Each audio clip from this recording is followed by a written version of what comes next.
You know that it's not an easy book to study. It brings up a lot of questions, one of which is an ethical question that has plagued humanity since the beginning of time. Why do bad things happen to good people? Why do bad things happen to good people? Have you wondered that before? It's kind of human nature for us to, at some point in our life, have experienced a person or ourselves and just go, why is this terrible thing happening to this wonderful person? It might be your neighbor, one that always brings you pies, who suddenly gets in this terrible car accident, or a friend who is admittedly a lot nicer than you that has suffered a terrible loss, or a family member who has lost a child, or a child who has lost their parents. There's too many examples in this world, but we know that the question comes with it when we see the suffering. Why do bad things happen to good people? Suffering is real in our world. We see it every day, and it asks us and makes us to just cry out to God sometimes, why? Why must we suffer? Why? And as humans, we ask this question, but as Christians, there's always a question that follows that question. The one beyond, why do we suffer? Probably know what it is. Why does God allow suffering? Why does God allow bad things to happen to good people? Why does God allow death? Why does God allow pain? Why does God allow us to suffer? And that question opens the door to a whole lot of other questions. Questions about God's grace, questions about suffering, questions about what we are supposed to do with it all. Why do bad things happen to good people? We meet our God today in the book of Job, a book of the Old Testament and Hebrew Bible that deals strictly on the topic of suffering and the role of God in it all. And I have to tell you, in the book of Job, God doesn't come out looking very good, does God? Do you read that scripture today? God doesn't always come out in the sections, particularly the sections of Job, looking very good. In fact, the famous British writer Virginia Woolf once said, I read the book of Job last night, and I don't think God looks too good in it. The nature of God is questioned here. We wrestle with the goodness of Job and the goodness of God, meaning we live in what theologian calls this question of theodicy. It's a big, fancy word. Theodicy. And what it means is something we have all experienced. Looking for God's goodness and God's grace in the role in the midst of our suffering. The book of Job is a difficult book, one where this man suffers more than most people can even imagine suffering in their whole life. One where this man struggles more than most people can even imagine struggling in their whole life. One where this man grieves more than most people can imagine grieving in their whole life. And yet the book of Job is one that we as Christians must struggle with in order to understand what this book, this parable, for Uz was a place in the beginning, it says, there once was, it's set up as a parable, is trying to teach us about how to understand suffering and how to understand God's grace, because suffering and grace are often side by side. We begin our scripture with a quick introduction of Job as a righteous and honest man inside and out.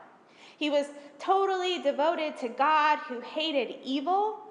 Job was a wealthy man in some of those verses we skipped, well off with what we are told are hundreds and thousands of resources, a large family, a wife who loved him. He was doing pretty well in life. He was living faithfully, and he had it all. But then, between that first verse and that second chapter, all this other suffering struck. We skipped over these other things that happened to Job. To summarize it quickly, he lost all his resources, his oxen, his donkeys, his servants, his sheep, the shepherds, his camels, his camel drivers, and his children. We skipped all that today. He went from being this man who threw these large parties and upheld God's name with righteousness to a man who tore off his clothing, weeping in grief. And so when we pick up again in chapter 2 where we started today, we find Job again suffering in a new way. He is tested by Satan, this time with his wellness, his health, and he's inflicted from head to toe with sores that were just oozing. So much that he took a potsherd and scraped his skin and sat down in the ashes. Job knew what it meant to suffer. And on top of all of this, his wife comes to him and says, "Do you really still persist in your integrity? Just curse God and die." But he says to her this lesson that is essential to our faith. Shall we receive the good at the hand of God and not receive the bad? Shall we receive the good at the hand of God and not receive the bad?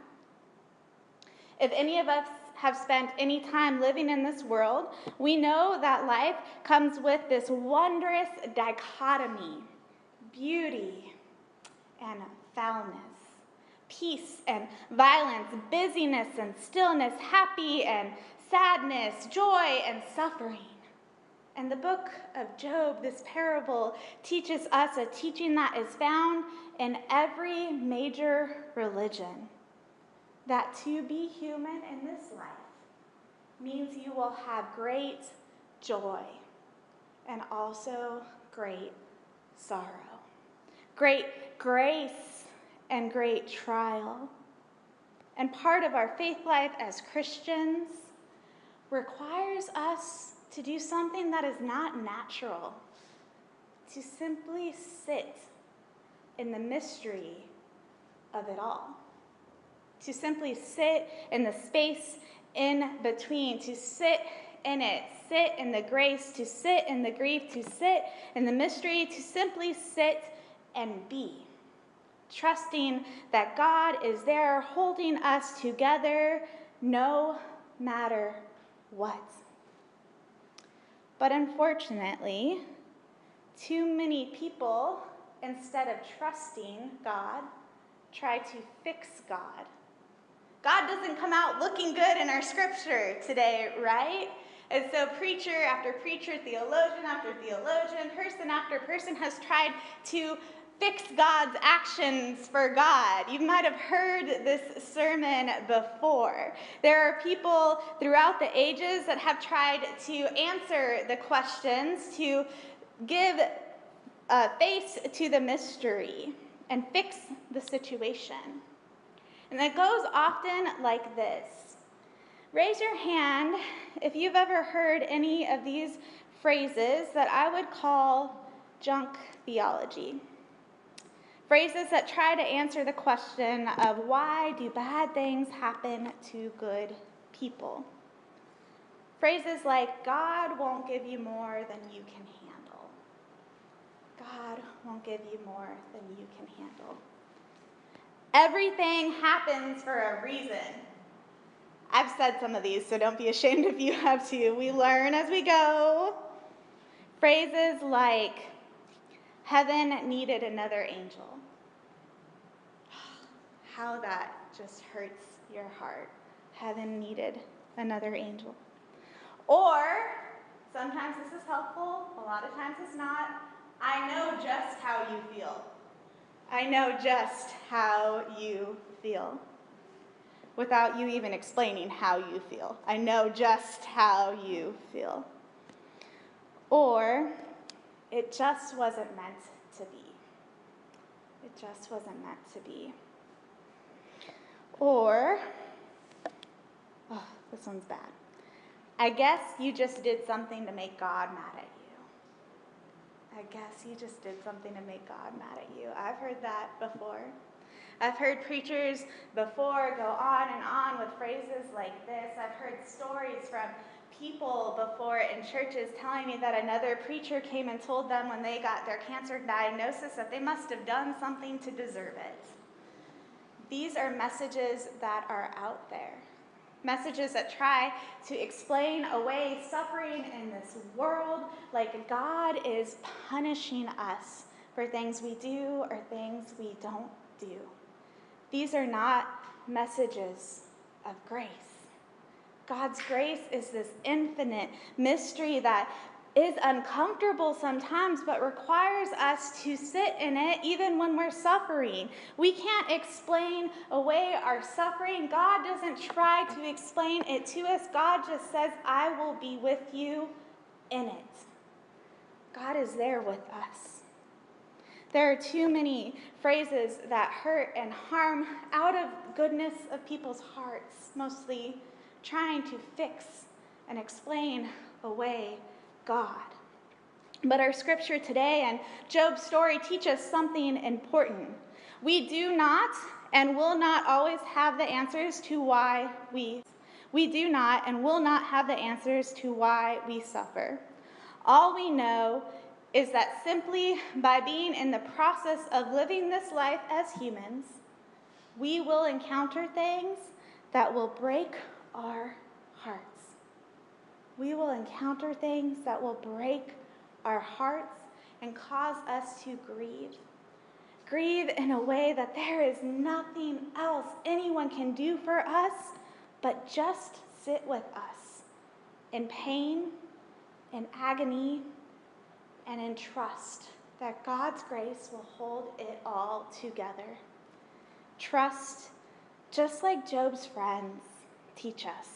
That was my favorite part. I'm not sure if you checked out because it was the very end of the scripture. That's my favorite part of the scripture. When Job's three friends come and they see him and they see his suffering, and instead of trying to fix it and blame him or explain away it, they just rip their clothes from their bodies and mourn and sit with him 7 days, 7 nights. They were just with him, sitting there in the grief. They simply learned to lean into the pain with their friend. Author, educator, and activist Parker Palmer shares a story about a time when he was rappelling down a mountain in this gorgeous location, Hurricane Island. Never heard of it before, but it's a beautiful location. Hurricane Island off the coast. Now, Parker is a self-proclaimed non-adventurer. He doesn't really go out and camp or do these things, but he was with a group of friends that month, and they were camping in Hurricane Island, and they decided to do something a little crazy. Go rappelling down a mountain. Anyone do this before? Go rappelling down a mountain? Is it scary? Yeah, real scary. Yeah.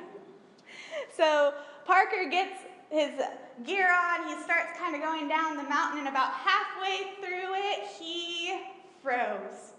It took him about halfway down to be totally afraid. The worst thing that can happen, being frozen in fear on the side of a mountain. And his colleague turns to him and he says, "Parker, are you okay?" And Parker, so frozen and covered in anxiety, says, "I don't want to talk about it," as he's hanging off the side of the mountain. He just screamed, "I don't want to talk about it," to his friend. And his friend was taken aback. The friend was a little bit below him and saying, "You know, Parker, I don't know if you want to talk about it or not, but there's this motto we carry around in my circle, and it's, if you can't get out of it, get into it. If you can't get out of it, get into it." So Parker looked up, and then Parker looked down, and he realized, well, I definitely can't get out of this situation. There's no one that's going to come rescue him and take him down. And so after a moment of breathing and sitting there, he decided to keep moving. If you can't get out of it, get into it. That motto just clicked in his brain, and later Parker shares that it's clicked in so many other areas of his life and actually became an inspiration for one of the books he wrote. If you can't get out of it, get into it. He shared about how he went around in his life and saw people suffering so deeply. If you can't get out of it, get into it. So Parker, I've talked about him before, but he is someone who struggles with clinical depression. And he's been an advocate for depression and all of these methods of trying to handle it. And he said this motto has helped him so much. He tried to avoid and avoid and avoid. And he saw people trying to avoid grief and pain and sorrow. But he thought about that time he was hanging off the side of a mountain and that phrase, if you can't get out of it, get into it. Sometimes the only way to deal with the darkness is not to walk around it or to turn your back on it, but to turn into it and move into it until you see the light. Because that light, and whatever our suffering is, that light will always come because it's already there. We often just can't see it yet. All we have to do is sit and lean in and see that God will show up. Now Job, when his wife came to him and said, "Why don't you just renounce God already, curse God and die?" He had a choice, like we all do when we suffer. He could curse God. He could complain. He could try to run away. He could try to avoid the suffering, or he could sit in faith. He could lean into it. He could trust that God's grace was going to show up and keep moving into the darkness. If you can't get out of it, get into it. And so he did exactly that. He did not run. He did not curse. He did not betray, but he did grieve. He did feel. He did sit, lean in, and have faith that God's grace was big enough to hold everything that he was going through. All of the pain, the hurt, the loss, the grief, the sickness, all of that. He believed that God would hold on to it and transform it. Maybe not in that moment, maybe not that day, maybe not even this lifetime, but he believed God would hold on to him as he held on to God and transform him to something new, something beautiful, something whole. Grief and grace, grace and grief, it surrounds us. No matter how we try to control hurt, we can't. So instead we are taught that our role with grace, our role with suffering, is to only sit, lean in, and trust that if we can't get out of it, God